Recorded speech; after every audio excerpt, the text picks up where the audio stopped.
Chicos, muy buenas tardes con cada uno de ustedes. Por favor, me confirman el audio si se logra escuchar con claridad y normalidad. Ok, muchas gracias, chicos. Bueno, darles la bienvenida a este inicio de clases, ¿correcto?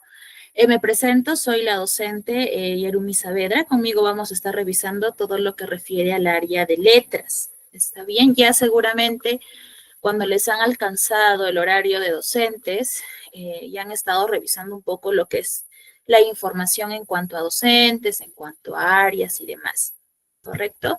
Indicarles lo siguiente y recalcarlo tal vez también para algunos que ya están con nosotros desde hace ya grados anteriores, incluso bimestres anteriores. En este caso, por favor, hay que ingresar con los datos personales de cada uno de ustedes, ¿está bien? ¿Por qué motivo? ¿Por qué razón? ¿Por qué circunstancia? Porque cuando ustedes hacen participaciones dentro de clases, se toma nota, se toma apunte de la participación que están haciendo, ¿no? Ya sea tal vez a modo de comentario, porque hay que entender que una sesión de clase también es un aula abierta para que puedan vertir sus opiniones, tal vez por ahí quieran tal vez añadir alguna información más, todo es bienvenido, todo es bien recibido, así que siéntanse en la libertad de poder, pues, ¿no? Tal vez por ahí interrumpir la clase para poder sumar algo, ¿no? Tal vez hacernos un comentario con relación a ello. Entonces, por ahí, si tal vez han ingresado con el usuario de algún familiar, ¿ya? Y por ahí tal vez no ha podido cambiarlo al momento o antes de ingresar, me lo hacen saber por medio del chat de la reunión para poder tenerlo en cuenta. Ya, por ahí pongámonos, ¿no? Yo ingresé con el usuario de mi mamá, de mi hijo, de mi esposo, vamos a suponer. Y lógicamente estoy participando, se suman los puntos por participación. Yo agendo el usuario que me va a figurar en reunión, pero por ahí, cuando yo tenga que pasar ya sistema esto, no me va a aparecer la información. Ya, entonces hay que tener en cuenta eso. Ahora, si por ahí tal vez no pueden activar los audios, porque pasa, tal vez porque están trabajando, tal vez porque están en un ambiente con ruido, o por X o Y motivo, por favor pueden hacer uso del chat de la reunión, ¿ya? Mandan sus mensajes. Igual siempre estoy al tanto de ello. ¿Por qué? Porque también, pues, ¿no? Por ese medio pueden participar. Si en caso no pudiesen activar el chat de la reunión. Igual, imagino, en lo que es la opción de levantar la manito, también es bien recibida, ¿no? Lo levantan para poder darles el pase y poder organizarnos y ordenarnos también al momento de participar en las sesiones que tenemos programadas para ese primer bimestre que estamos empezando con ustedes. ¿Correcto? Muy bien, chicos. Vamos a revisar hoy día un tema bastante interesante que está asociado con literatura. ¿Ya? A ver, un momento. Mm, ok, María. Ok, está bien, María. No hay ningún problema. ¿Correcto? Listo. Entonces, lo siguiente, ¿ya? Vamos a empezar a revisar un poquito más respecto al área literaria o al ámbito o aspecto literario. Ya tal vez muchos de ustedes ya han estado revisando información, han estado leyendo la parte teórica, han estado tal vez por ahí investigando un poquito, ¿no? Tal vez por ahí algo ha despertado la curiosidad de ustedes y ya se han estado adelantando un poco y perfecto, es bienvenido, ¿no? ¿Por qué? Porque eso nos ayuda a tener un poco más de conocimientos y ya cuando estamos en clase incluso podemos tal vez acentuarlos más, entenderlos mejor. Y si es que en el trayecto hay alguna duda, consulta, también me lo hacen saber, por favor, para poder aclararle. ¿Listo? Entonces vamos a empezar hoy día a revisar justamente lo que refiere a literatura griega, ¿ya? O literatura clásica.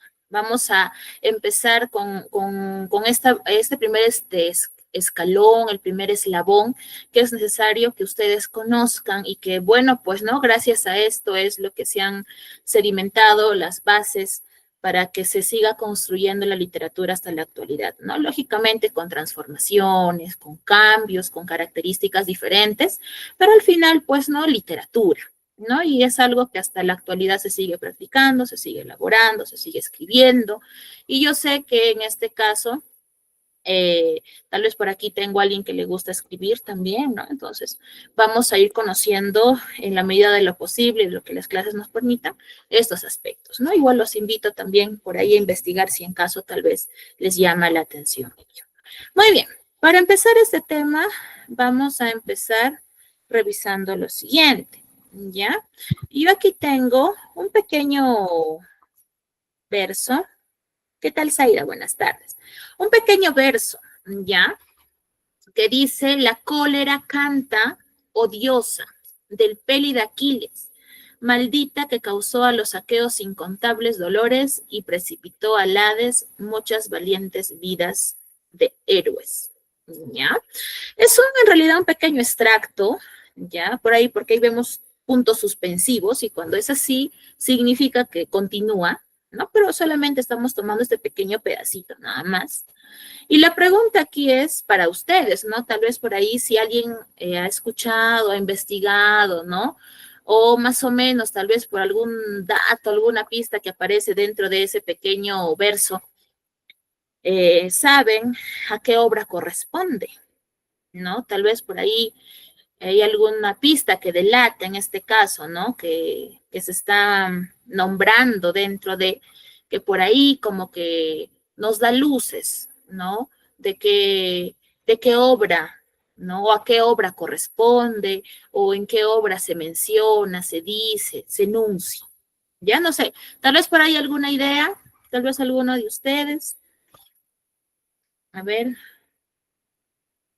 ya. Muy bien, no hay problema. Justamente para eso estamos, ¿no? Tal vez por ahí como que la primera vez que lo escuchamos. Mire, ese verso que nosotros estamos viendo ahí, esa pequeña composición, que es, vuelvo y repito, un extracto, corresponde a la obra, a una obra en realidad hecha por Homero, ¿ya? Que es la Ilíada, ¿ya? Entonces, justamente vamos a revisar un poquito más de esto para poder entenderlo, para poder conocerlo, para poder saber a qué se refiere. Y lógicamente, lo que siempre he dicho y menciono, y a ustedes también se los hago presentes, estas obras que corresponden y que vamos a revisar hoy día para lo que es literatura clásica, muchas veces suele ser tomada incluso dentro de lo que son los ámbitos de exámenes de admisión, ¿no? Tal vez por aquí muchos ya están teniendo miras a poder postular, ¿no? A poder seguir estudiando. Y bueno, pues, ¿no? Es útil para ello y también, lógicamente, pues para conocer un poquito más, ¿no? Cuáles, las raíces que orientan nuestra literatura en sí, ¿no? Bien, vamos a empezar con el clasicismo griego y el día de hoy vamos a revisar tres obras importantes.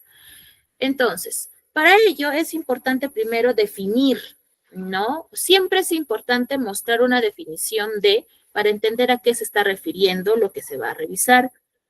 El clasicismo griego o literatura clásica es la primera corriente literaria que se va a sedimentar, pero en el occidente. Dentro de esta literatura, vamos a revisar a dos culturas, a la cultura griega y a la cultura romana. Entonces, esta literatura se va a desarrollar en la antigüedad, ya para ir ubicándonos dentro del contexto histórico.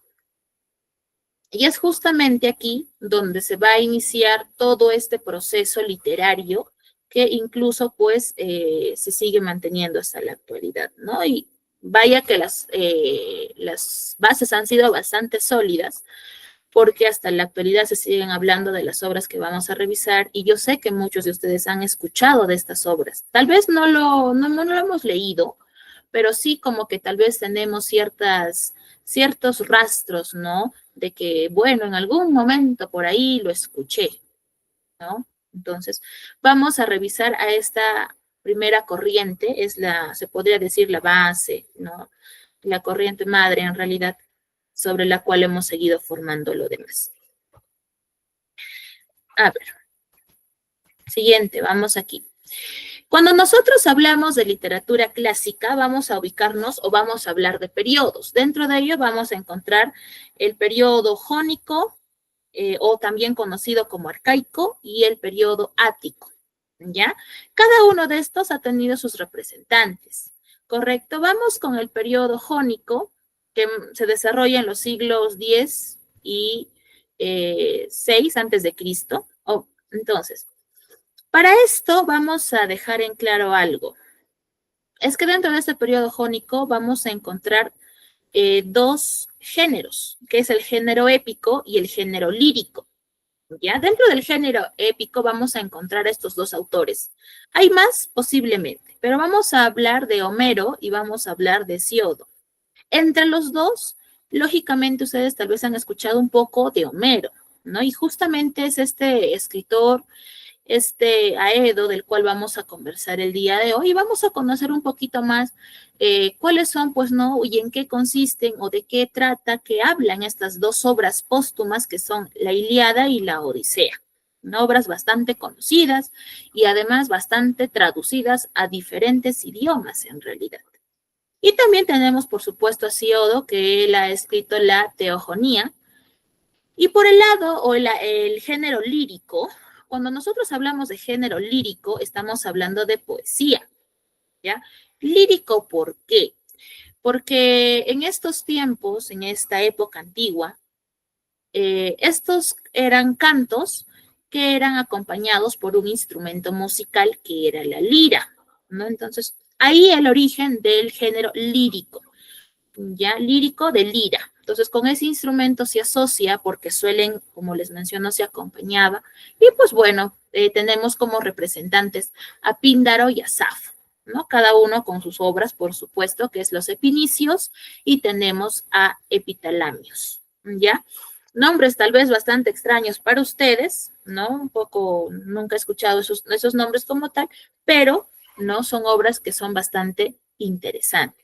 Entonces, nosotros cuando hablamos hoy día nos vamos a enfocar en Homero, vamos a hablar de esas dos obras, y ahí más adelante vamos a ver la tercera obra que tenemos en mención. A ver, para nosotros hablar de Homero es importante mencionar lo que refiere a la cuestión homérica, ¿ya? ¿De qué se trata? ¿Qué abarca? ¿Qué se refiere? ¿Qué es la cuestión homérica? Tal vez por ahí un poco extraño, porque no lo hemos escuchado. En realidad, nosotros, cuando vamos a revisar un poquito de la biografía de este autor, vamos a llegar a la conclusión de que hay 7 ciudades que se disputan su origen. Es decir, nosotros podemos decir, no, yo he nacido en Arequipa, yo he nacido en Cajamarca, yo sé de dónde soy, ¿no?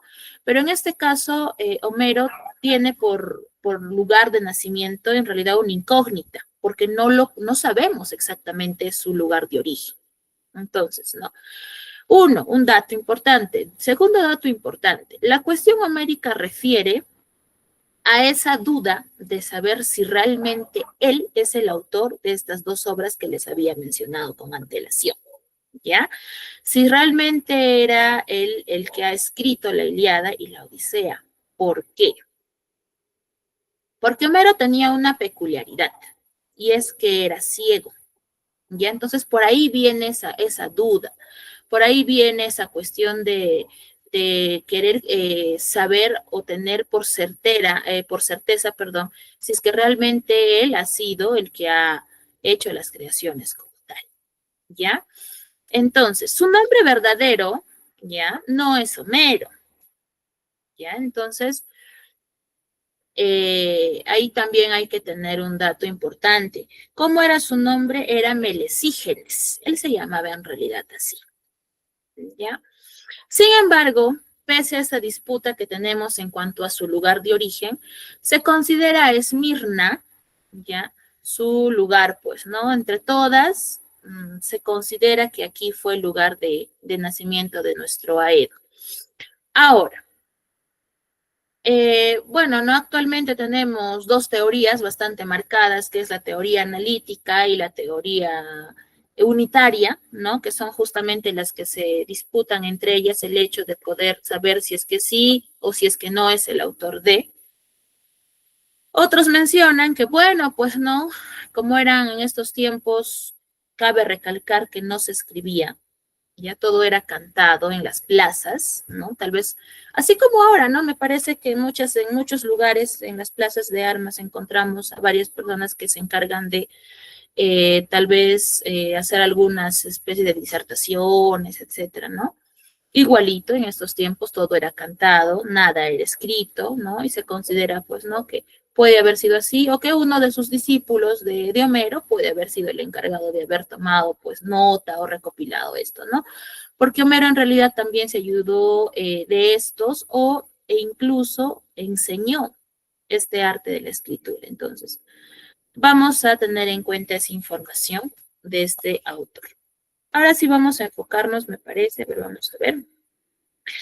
Muy bien, vamos a empezar a hablar de esto, pero antes hay que tener en cuenta algunas características que se va a ver muy marcado dentro de esta literatura.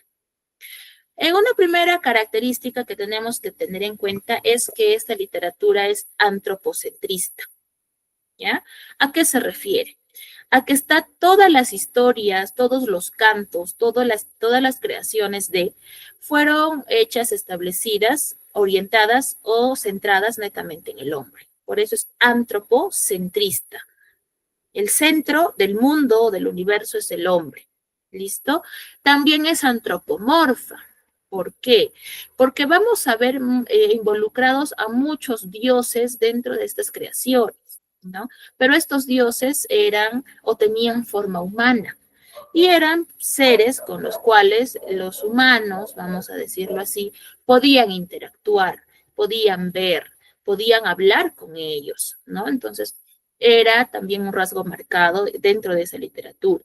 Tercer rasgo importante a tener en cuenta es que ahí predomina mucho lo que es el fatalismo o la predestinación. Es decir, que los personajes que están involucrados dentro de las obras que se van a revisar ya están orientados, ya saben lo que les va a pasar, porque hay un dios, hay un adivino que les dice, oye, ¿sabes qué? Va a pasar esto. Y pasa. Entonces ya están orientados, ya están predestinados a algo en particular. Cuarta característica es que las obras tienen un afán didáctico. ¿A qué se refiere? A que mediante las situaciones, mediante las actitudes, etcétera, tú como lector o como espectador vas a hacer catarsis de lo que estás viendo, de lo que estás leyendo. ¿Qué es catarsis? Purificar tu alma, ¿no? Tal vez por ahí viste una actitud o viste que el personaje hizo una cosa que no debía, etcétera. Entonces eso te enseña a que tú no debes tal vez hacer lo mismo. Entonces, 4 características a tener en cuenta dentro de todo este proceso literario. ¿Listo? Hasta ahí. ¿Alguna duda o consulta tal vez para empezar ya a abordar las obras que tenemos pendientes para el día de hoy? ¿Dudas, preguntas, consultas hasta este punto, por favor? Ninguno al parecer. Ya se irán soltando a medida que vamos avanzando con las clases. Listo. Vamos entonces aquí. Ya vamos a hablar un poquito de la Ilíada. A ver. La Ilíada es una epopeya heroica que va a estar compuesta por 24 cantos. ¿Listo? Y que va a tener como antecedente el inicio para que se dé todo este acontecimiento que nos cuentan en la Ilíada, es la manzana de la discordia. Ahorita les voy a pasar a detallar un poquito a qué refiere eso para poder entenderlo. ¿Listo? ¿Qué más? La Ilíada o va a desarrollar como tema central el tema que va a abordar, al cual va a estar orientado, son las cóleras de Aquiles.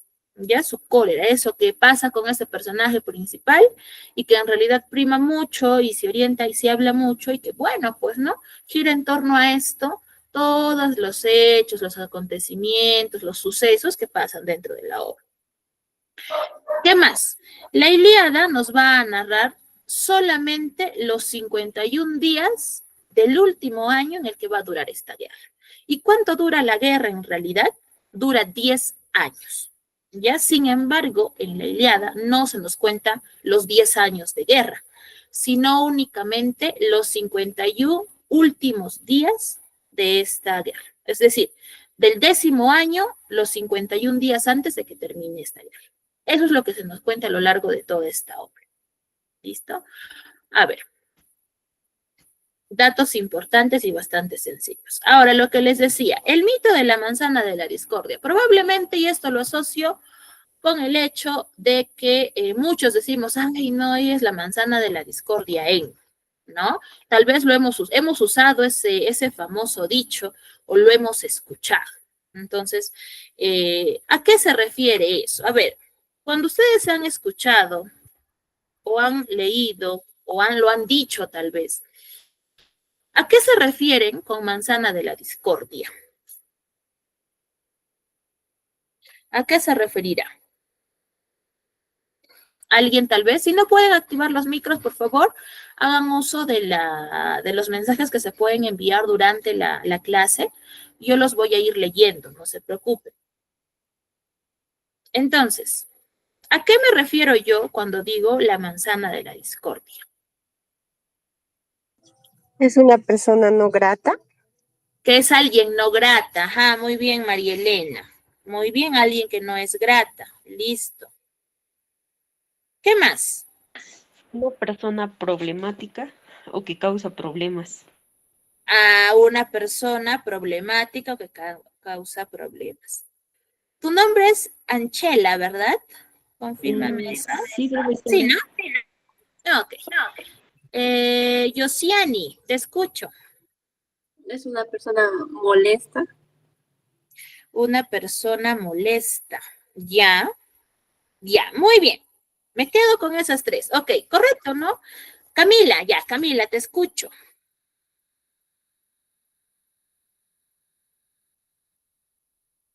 Camila.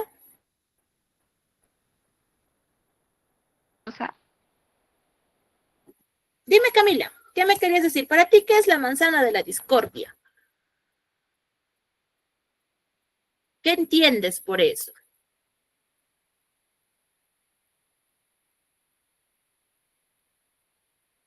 Camila. Una persona rabiosa. Una persona Rabiosa. rabiosa. Correcto, bien, muy bien. ¿Saben por qué se da o por qué este es el mito, el pretexto, vamos a decirlo así, por el cual empieza esta guerra que nos cuentan en la Ilíada? Porque les cuento, miren, como les decía, hay muchos dioses, ¿ya? Y en el Olimpo, que es el lugar donde se reúnen todos estos dioses, se está festejando el matrimonio de Tetis y de Peleo, ya de una diosa y de un mortal.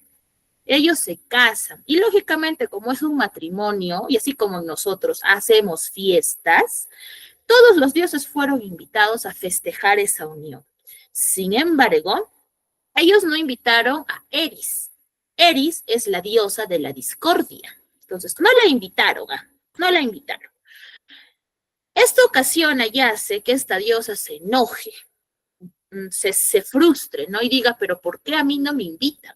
¿No? ¿Por qué? ¿Con qué derecho todos festejan? Todos están ahí, menos yo.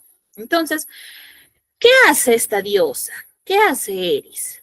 En su cólera, ella arroja en una manzana, escribe, hace un grabado que decía, para la más hermosa, y lo arroja al centro de la fiesta, ¿no? Va de infiltrada y hace su pequeña travesura, vamos a decirlo así, ¿no? Lo arroja. Esta manzana al llegar al centro de, choca con tres diosas muy conocidas y que tal vez por ahí alguna les va a sonar. Estas tres diosas que se van a pelear porque van a decir, ah, no, esa manzana es para mí, ah, no, es para mí, no, para mí, son estas tres. La diosa Atenea, que es la diosa de la sabiduría, la diosa Hera, que es la diosa del matrimonio, y Afrodita, que es la diosa de la belleza, ¿no? Tres diosas que se empiezan a pelear entre ellas, ¿no? ¿Por qué? Porque ellas aludían que la manzana era pues para cada una, ¿no? Pero no era así. Entonces aquí, como ustedes lo han dicho, es alguien problemática, ¿no? Eris produce un problema aquí. Entonces, para que los dioses se eviten ese hecho de que ya tú la elegiste y yo ahora te miro mal, que sobre todo Zeus, que es el dios de los dioses, decide enviar pues a esas tres diosas con Paris. Paris era el príncipe de Troya, ¿no? Y les dice que él iba a ser el encargado de pues poder elegir a quién darle la manzana, ¿no? ¿Por qué? Porque ellos no podían hacer otra cosa. Van, ¿no? Van en París y cada una le hace una oferta, ¿no? Cada una le ofrece algo. Y Paris tenía al final que elegir entre la victoria, el poder y el amor. ¿no? Esas son las tres propuestas que él tiene, ¿no? Hera le propone, para aclarar esto, Hera le dice, no, yo si tú me eliges a mí, yo te prometo que en todas las guerras que tú participes vas a ganar, ¿no? Perdón, Atenea le propone eso, ¿no? Vas a ganar, vas a salir victorioso siempre. Todas las guerras que tú vayas, que tú enfrentes, vas a ganar porque yo te voy a proteger. Eso es lo que le propone Atenea. Hera le propone poder, le propone dominio, le dice que ella le promete que él va a poder dominar el mundo, controlar el mundo, porque ella lo va a ayudar. Y Afrodita le dice, no, si tú me eliges a mí, yo te prometo darte el amor de la mujer más bella de la tierra. ¿Qué creen que elige Paris? ¿O qué elegirían ustedes si tienen que elegir entre poder, victoria y amor? Eligió la mujer más bella. Eligió a la mujer más bella. Y él se había enamorado, y nada más y nada menos que de una mujer casada. Se había enamorado de Helena. ¿Ya? Y bueno, pues no, aquí se produce un rapto también, porque Helena se había enamorado de él también, y bueno, pues no hay otro dato más, ¿no? Entonces, se produce todo esto, al final, pues no, Zeus o este hecho hace que empiece a despertar una guerra entre los mortales, y Zeus, en realidad, que era el dios de los dioses, no hace nada para evitarlo. En realidad, deja que peleen, deja que se maten. ¿Por qué, profesora? ¿Porque no les importaba a los mortales? No necesariamente, sino porque ya había una sobrepoblación. Entonces, el alimento estaba escaseando y ya no había tanto para abastecer a tantas personas, ¿no? Entonces, Zeus vio aquí una oportunidad dorada de que mediante eso pueda él controlarlos, pueda dejar que se eliminen entre ellos y eso iba a reducir la sobrepoblación, ¿no? Algo así como lo que pasó con el COVID, ¿no? Hay muchas especulaciones, ¿no? Acá un paréntesis pequeño nada más, porque si no nos vamos a quedar toda la clase hablando, de que muchos decían que en realidad pues fue un virus provocado para poder bajar la población en el mundo, ¿no? Porque ya nos estábamos excediendo. ¿No? Y por eso es que afectaban a personas, pues no eran más vulnerables niños y personas, pues adultas de edad avanzada, ¿no? Entonces, porque ese era el objetivo inicial. Entonces, algo así pasó en ese tiempo también, ¿no? Esta guerra le ayudó a Zeus a poder hacer que la sobrepoblación disminuya y, lógicamente, el alimento sí se puede abastecer para todos. Listo. Ahí lo dejo porque si no nos vamos a extender, ¿no? Bueno, esta guerra al final hizo que los dioses se dividan en dos bandos. Estos dos bandos se orientan básicamente, un grupo apoyó a los griegos y el otro grupo apoyó a los troyanos. ¿Listo? Entonces, la Ilíada nos va a contar justamente ello, ¿no? Y nos va a hablar de Agamenón, que va a ser el líder de los griegos, y que bueno, pues no, va a secuestrar, va a llevarse a una esclava, ¿no? Que es Briseida. Crises, que es el papá de Briseida, era el oráculo de Apolo. ¿Quién es Apolo? Apolo es el dios de la predestinación. Entonces Agamenón se lleva a Briseida y no la quiere devolver. Entonces Crises se va a quejar con Apolo y le dice, pues, ¿no? Que lo que está pasando, ¿no? Es así como cuando ustedes, tal vez de pequeños, o sus hijos se quejan con ustedes por algo que les hace el hermano mayor, algo así. Se quejó y bueno, a raíz de eso inicia todo porque Apolo manda una peste, ¿no? Y la peste no iba a dejar de serlo o azotar al pueblo hasta que no devuelva a Agamenón, pues, a esta esclava, ¿no? Entonces, bueno, pues no, Agamenón se lleva a Briseida. Briseida también era la sirvienta de Aquiles en realidad, ¿ya? Y Aquiles, pues enojado por esto, es que se va, ¿no? Ya no quiere participar ni hacer nada porque él siente que eso ha sido una ofensa, ¿no?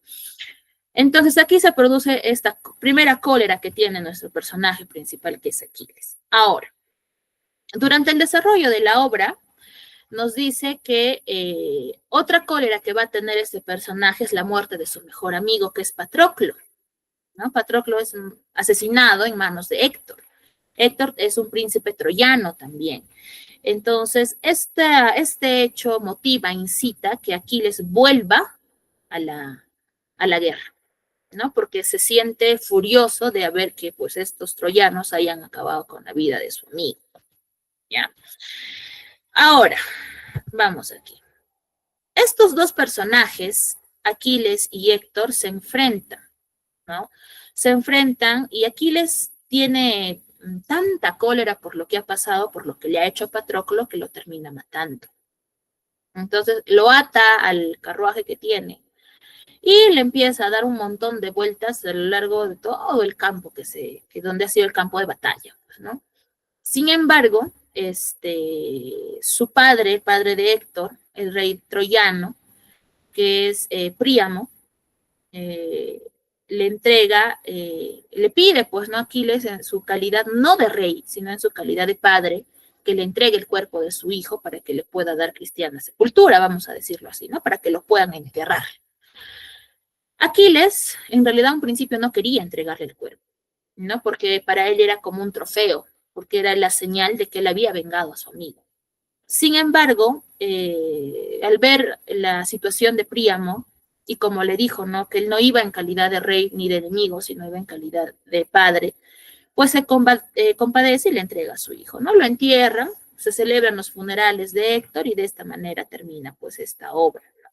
Ahora, cabe mencionar lo siguiente. Ustedes me preguntarán, Aquiles, hijo de quién es, ¿no? En realidad Aquiles no es un mortal, es un semidios, porque justamente Aquiles es el hijo de Tetis y de Peleo, ¿no? Justo cuando les hablaba de la manzana de la discordia, les hablaba del matrimonio de estos dos, y a producto de ese matrimonio es Aquiles, ¿no? Aquiles se va, pues, básicamente, como les había mencionado, ofendido, ¿no? Por lo que los griegos le habían hecho. Él es griego, ¿no? Entonces, por ahí también se siente ofendido. Y se queja en su mamá, en Tetis, ¿no? Y justamente al ver que los troyanos ya estaban ganando esto de la guerra, Patroclo decide ponerse la indumentaria de Aquiles e ir a pelear, ¿no? Entonces los troyanos a lo lejos, al ver la vestimenta pensaron que era Aquiles, ¿no? Creyeron que era él, pero nunca imaginaron que en realidad pues era Patroclo. Y lógicamente pues no, Patroclo sí era un mortal, y justamente al enfrentar a Héctor es lo que, bueno, pues no lo mata. Y Aquiles decide regresar y para su regreso a la guerra, Tetis le pide a Hefestos es el dios de la armadura, que le haga pues una nueva, ¿no? Pero que sea mucho más fuerte, que lo pueda proteger. Le hace la armadura, le da las herramientas, etcétera, crea nuevamente esto y se enfrenta nuevamente a la guerra, ¿no? Entonces sale victorioso. Por ahí tal vez han escuchado el caballo de Troya, ¿no? Me parece que incluso hay una película de eso. Y justamente ese ingenio es lo que logran ganar, pues, ¿no? Porque la torre de los troyanos era lo suficientemente, era una fortaleza, entonces no había forma de penetrar en ella. Entonces crean, en este caso los griegos, Aquiles, un caballo de Troya, ¿no? Un caballo donde estos se ponen dentro de, ¿no? Y lo muestran o lo entregan como una señal de, ¿sabes qué? Queremos paz, ya no vamos a pelear, nos damos por vencidos, nos rendimos, ganan ustedes. Pero tomen esto como una cuestión de ofrenda, vamos a decirlo así, ¿no? Los troyanos, en su inocencia, lo aceptan, lo hacen ingresar al palacio. Y es ahí, pues, desde donde del vientre del animal, pues, salen, ¿no? Una horda de griegos y ahí se desata, pues, una pelea campal. Y dentro de estaba Aquiles, y Aquiles, pues, más que pelear con los demás, lo único que buscaba era pelear con Héctor, ¿no? Que era su enemigo directo. Lo mata y bueno, ¿no? Por ahí también deben haber escuchado el talón de Aquiles, ¿no? Que justamente a eso iba con la predestinación, ¿no? Uno de los dioses mencionó que iba a morir justamente de esa manera, pues, ¿no? Y una lanza justamente es la que atraviesa el talón y este personaje, pues, muere también, ¿no? Entonces, básicamente de eso nos habla la Ilíada, ¿no? Una obra donde, vuelvo y repito, hay un inicio, un nudo, un desenlace de manera lineal. Tenemos un inicio donde nos habla de la peste que azota a este pueblo. El nudo tenemos la cólera de Aquiles, que básicamente lo que lo enfurece mucho más es la muerte de su amigo. Y finaliza la obra pues con los funerales de Héctor, ¿no? Que ahí da por finalizado este pequeño texto en realidad. Muy bien. Vamos a revisar dudas, preguntas con la Ilíada, chicos, para poder revisar la otra obra que tenemos que ver también antes que la hora nos gane. Hablar de literatura en realidad es darnos bastante espacio. ¿Dudas, preguntas? ¿Ninguna? ¿Podemos pasar a la siguiente? Ya, pasamos a la siguiente entonces. Otra obra póstuma de este autor es, en este caso, La Odisea. Ya, también una obra que está, es más, esta obra es como la continuación de la Ilíada, pero ya no se abarca a una comunidad, a un pueblo como tal, o ya no se enfoca a Aquiles, sino ya vamos a ver a otro personaje, que en este caso es Odiseo, o también conocido como Ulises, ¿ya? La Odisea también tiene sus antecedentes. El primer antecedente que tiene justamente es el caballo de Troya, ¿no? Porque justamente este fue la mente maestra junto con Aquiles de poder crear este animalito, este caballo, en señal de, y que al final les terminó dando la victoria, ¿ya? ¿Qué características tenemos en la Odisea? Que también va a estar dividido o va a tener 24 cantos, al igual que la Ilíada. Entonces, ¿en qué parte se va a dividir la Odisea? La Odisea se va a dividir en tres partes importantes: la telemaquía, las aventuras de Ulises y la muerte de los pretendientes de Penélope. ¿Ya? La telemaquía refiere básicamente a su hijo. Ulises tiene un hijo que se llama Telémaco, hijo que comparte con Penélope. Entonces, Telémaco viaja para que pueda saber o conocer qué ha pasado con su papá, porque recuerden que la Ilíada ha sido una guerra de 10 años. Entonces, al no tener noticias de su papá durante estos 10 años, se preocupa, ¿no? Es más, no sabe qué ha pasado con su papá, si está vivo, si está muerto, si se ha quedado a vivir en Roma, en Grecia, o qué es lo que ha pasado con él. Entonces, él viaja, ¿no? Para poder conocer esto. Entonces, y la ninfa dice, Calipso lo tiene retenido durante 7 años, lo tiene al pobre Telema, ¿no? Entonces, vamos viendo eso. En las aventuras de Ulises vamos a encontrar todo ese recorrido que hace este personaje para poder llegar nuevamente a su amado Ítaca, que es el lugar donde él, pues, es, ¿no?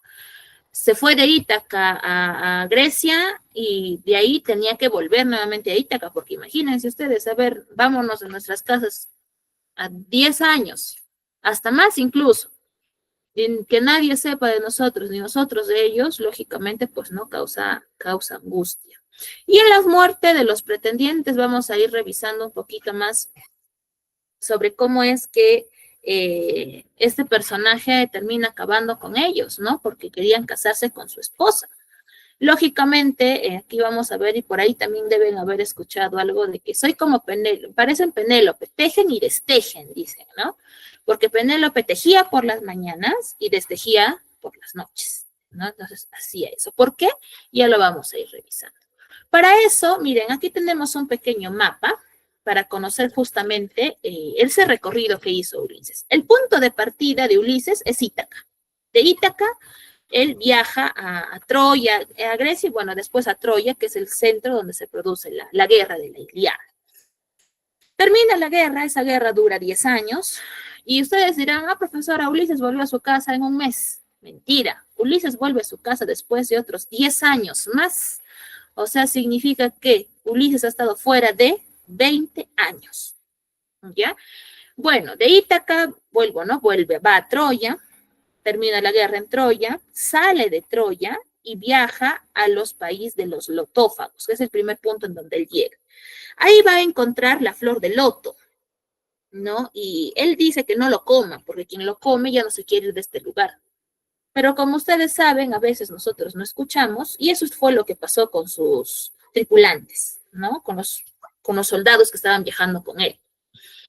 No hicieron caso, se comieron las flores de loto y bueno, pues tuvo consecuencias, ¿no? Tuvo consecuencias, estos pareciese como si se hubiesen emborrachado, no querían irse de este lugar. Y bueno, ¿no? A las malas tuvieron que cargarlos nuevamente al barco y volver a mar, ¿no? Volver a irse, a continuar con el recorrido que tenían pendiente. Después de este pequeño incidente, que no fue el único ni el último, más bien fue el primero de muchos, llegaron a la isla de los Cíclopes. Aquí se encuentran con Polifemo. Polifemo era un ser dimensional grande o que tenía un solo ojo, ¿ya? Y bueno, pues no, este ser se paraba comiendo pues todo lo que tenía a su alcance, ¿no? Y justo cuando ellos se metieron a la cueva de este personaje, por el mismo tamaño, porque era un gigante, eran las puertas de unas rocas inmensas. Entonces, no podían salir, ¿no? Pero gracias a la astucia de Ulises, pudieron salir, no todos, pero los que quedaban vivos al menos, ¿no? Porque él se los iba comiendo, ¿no? Era su cena, era su alimento. Bueno, pues no, aquí un paréntesis, tal vez un dato importante. Cuando Polifemo le pregunta cómo te llamas, Ulises le dice nadie, ¿no? Entonces, ¿cómo salen? Porque Ulises le atraviesa una flecha en el ojo, en el único ojo que tenía, y pues empieza a gritar de dolor. Y cuando los otros cíclopes le preguntaron, ¿qué te pasa? ¿Quién te ha hecho esto? Él les responde, nadie. Entonces, ellos piensan, ¿no? Que los otros cíclopes piensan que ya está loco y no le hacen caso, ¿no? Entonces, gracias a esto, logra irse, logra escaparse, logra salir y ya, ¿no? Salen de ahí, otro problema que enfrenta. Después de eso se van a la isla de Eolo. Ya, bueno, ahí son bien atendidos, son bien recibidos. Y bueno, pues, ¿no? Este dios, es el dios del viento, les regala a Ulises unas bolsitas con los vientos del norte, del sur, etcétera. Y les dice, pues, no a sus tripulantes que no lo hagan. Pero nuevamente, ¿no? Como sabemos escuchar muy bien, ellos hacen todo lo contrario. Por curiosos, abren estas bolsas y bueno, pues, ¿no? La embarcación empieza a despistar el camino y es justamente en donde llegan a la morada de Circe, ¿no? La morada es una hechicera que convierte a los tripulantes de Ulises en cerdos, ¿no? Y Ulises se da cuenta de esto porque él estaba dormido, porque aprovecharon en abrir estas bolsitas cuando él estaba dormido. Y bueno, pues no llega, los convierte en cerdos, Ulises va en ella, ¿no? Quiere hacer lo mismo, pero antes de, vamos a decirlo, le advierten a Ulises qué ha pasado, ¿no? Y va prevenido ya para que no le pase lo mismo. Entonces, aquí se queda un año, ¿no? Teniendo vida marital y conyugal, vamos a decirlo así, con Circe. Ella se enamora de él. Sin embargo, él al año decide irse porque él en realidad tenía un objetivo, que era volver a su casa. Salen después de un año. Ella le recomienda que tenga mucho cuidado con las sirenas y que no las escuche, porque ustedes saben el mito de las sirenas en cuanto a su canto, ¿ya? Entonces, le da esas advertencias, ¿no? Siguen avanzando y justamente es el siguiente punto en donde llegan, que son pues las sirenas. Aquí tengo a Escila y Caribdis. Y bueno, ¿no?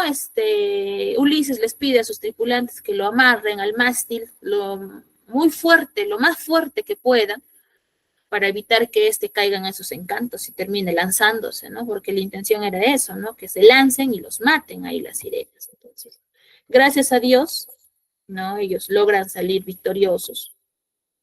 Hay que reconocer y mencionar que Ulises sí tuvo esa necesidad de desatarse e irse con ellas. Sin embargo, como le habían hecho caso a los tripulantes, bueno, no fue así. Ustedes me dirán, profesor, los tripulantes, ellos no quisieron lanzarse.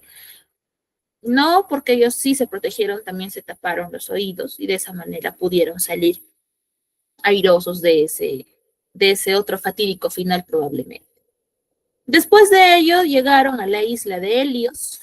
Ya aquí habían ovejas o las hijas de criaban, ¿no?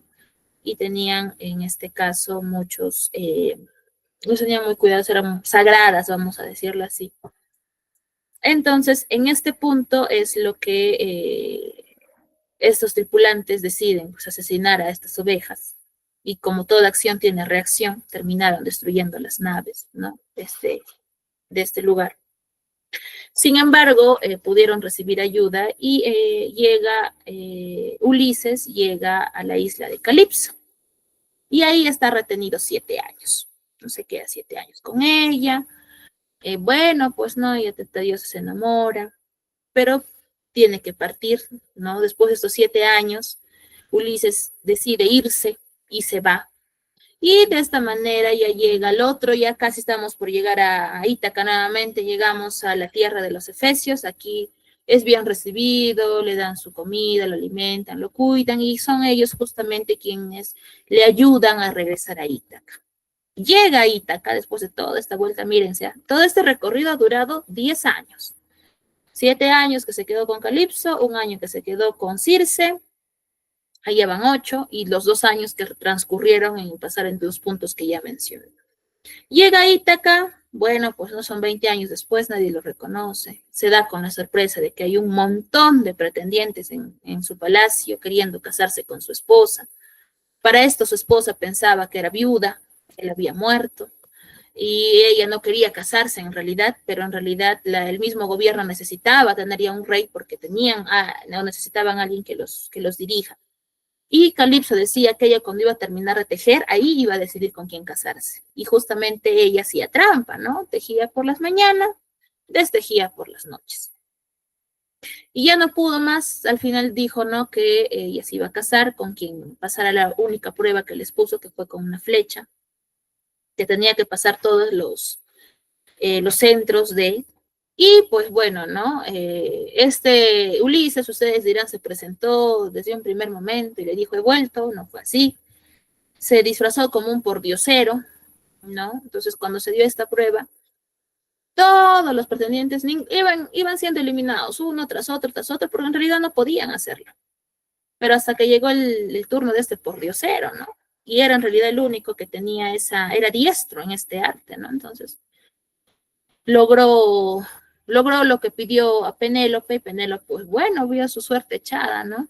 Pero en realidad ahí se descubrió él, se sacó el traje, y se dieron pues con la sorpresa de que se trataba de Ulises, ¿no? Entonces en esto, Ulises los termina matando a todos, y bueno, pues no recupera a su familia, recupera su trono, recupera su hijo, etcétera, etcétera, etcétera. Entonces, este viaje o esas aventuras que tiene este personaje se dan de manera circular, ¿no? Porque tiene un punto de inicio, que en este caso es Ítaca, que es del lugar donde él parte, y va a Troya y luego lo demás, y vuelve a este mismo punto, ¿no? Entonces es como un círculo, es como un viaje circular. Entonces ahí hay una diferencia entre la Ilíada y la Odisea.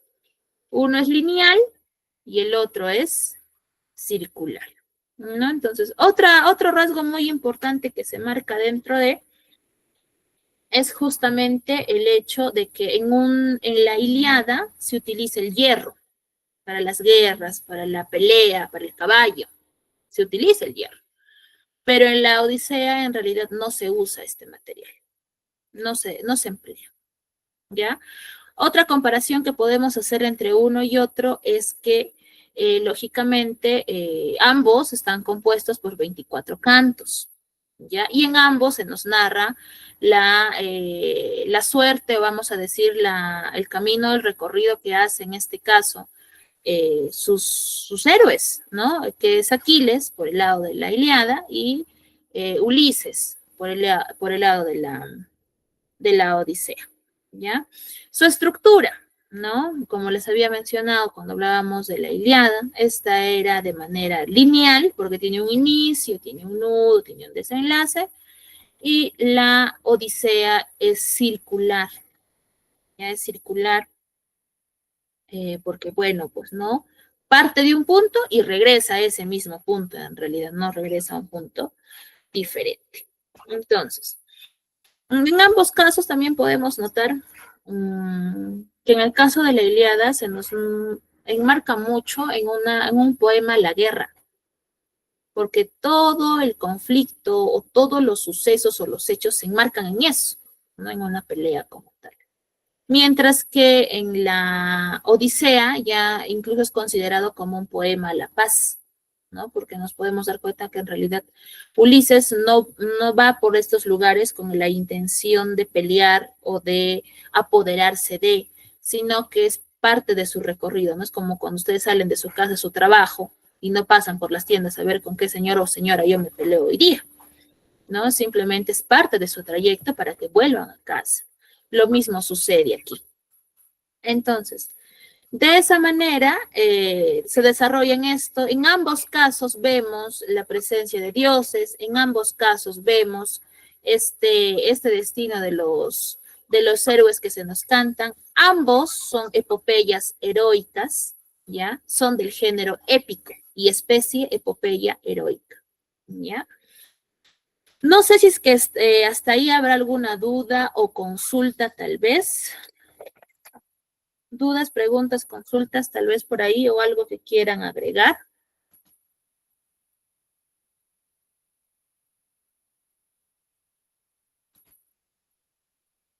A ver, alguien me levantó la manito. Dime ellos, Yosiani. Mis buenas tardes con todos. Estuvo muy bonito los relatos de Ulises, de Homero, y gracias por hacernos entendernos. Eso es todo. Gracias, Yosiani. Miren, tenemos en realidad por ver otra obra, pero ya el tiempo nos va a ganar. Justamente a ver si en la próxima clase nos damos al menos unos 15 minutitos para poder revisar una obra que también es importante que conozcan y yo sé que tal vez por ahí han escuchado. Ya sin embargo, bueno, hablar en realidad de estas dos obras que son, como les mencionaba a un inicio, bastante marcadas, porque hasta la actualidad se habla de estas obras, han sido traducidas en muchos idiomas. Y acá un dato importante, estas obras en realidad fueron escritas en verso. Ya justo en la diapositiva inicial les había enseñado, ¿no? Un pequeño extracto fueron escritas en verso, sin embargo, por la misma traducción que se ha dado a lo largo del tiempo, estas han ido o se han estado ya convirtiendo o han sido tomadas en prosa. ¿Ya? ¿A qué me refiero en prosa? ¿O qué es prosa, profesora?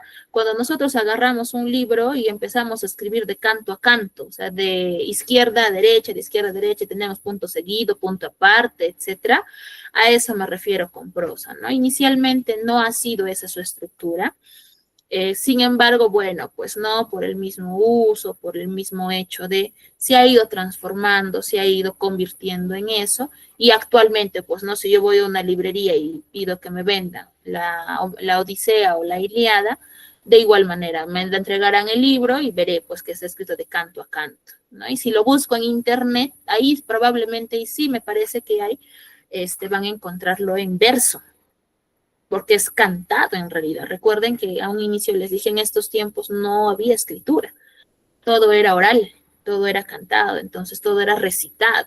Es como si o ustedes salen a la plaza del lugar en donde viven y encuentran pues a un joven o una señorita haciendo disertaciones acompañados de alguien, de una música de fondo en estos tiempos, ¿no? En esos tiempos la música de fondo era pues lógicamente la lira. Entonces, bueno, al final, esas dos obras en realidad pertenecen a un único representante, que es Homero, que habíamos visto en la parte inicial. Y vemos, pues, en este caso, marcado lo que son las características de ello, ¿no? ¿Qué diferencia hay? Porque muchas veces cuando hablamos de literatura clásica en sí nos ubicamos a los romanos y a los griegos, ¿no? Pero ¿qué diferencia hay entre uno y otro? Tal vez por ahí me van a preguntar, o tal vez se han hecho la pregunta. En realidad, cuando nosotros hablamos de dioses, me dirán, profesora, pero no son los mismos dioses. Sí son los mismos dioses en ambos casos, pero son llamados de otra manera, ¿no? Pero al final están refiriéndose a lo mismo, ¿no? O sea, no hay distinción como tal. Por ejemplo, ¿no? A la diosa de la Afrodita, porque ese es el nombre de Grecia, los griegos le llaman Afrodita, pero los romanos no le llaman Afrodita, le llaman Venus, ¿no? Entonces, para ponerles un ejemplo, ¿no? Por ahí, los griegos llaman Apolo, al dios de la predestinación, pero los romanos no le llaman Apolo, le llaman Febo.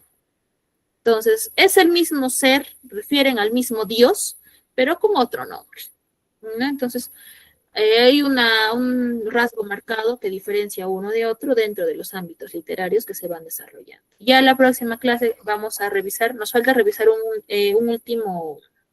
una obra más dentro lo vamos a ver, y luego estaremos revisando y avanzando un poquito más con relación a esta época, ¿no? A estos tiempos y conociendo también otras bases literarias en realidad, que es importante que también ustedes la conozcan. Muy bien, chicos. Ya, Paola, ¿cómo estás? Muy bien. Listo, entonces, nuevamente, tal vez por ahí, vuelvo y repito, ¿no? Si es que tienen alguna duda, consulta, la realizan en clase o fuera de también, por ahí dentro de los horarios establecidos y con gusto se les va a estar pudiendo apoyar. Muy bien, chicos, en vista de que no hay dudas, preguntas, me parece que no, ¿verdad? ¿O alguien tal vez por ahí? Ya, me parece que no. Bueno, eso a veces es preocupante porque o ha quedado todo claro o no ha quedado claro nada. Entonces, es una de dos. Miss, Miss, buenas tardes. Hola, Miss. Entendí más o menos, Miss, pero hay un examen que dejó, creo, en el curso. Al término del curso tienen una evaluación. Sí, eso tiene un examen. Cuando no lo pueda resolver, ¿se le puede escribir a su WhatsApp? Sí. Sí, Exacto. Si tienen dudas o consultas, me mandan un mensajito nada más y les ayudo. Ya, mis gracias, es todo. Listo, chicos, muy bien. Agradecerles por este primer día. En realidad ya nos estamos viendo los siguientes sábados, que son los días que vamos a tener clases con ustedes. Cuídense bastante y hasta la próxima semana. Gracias. Ya, chao, mis, cuídense. Yo, Miss, cuídese.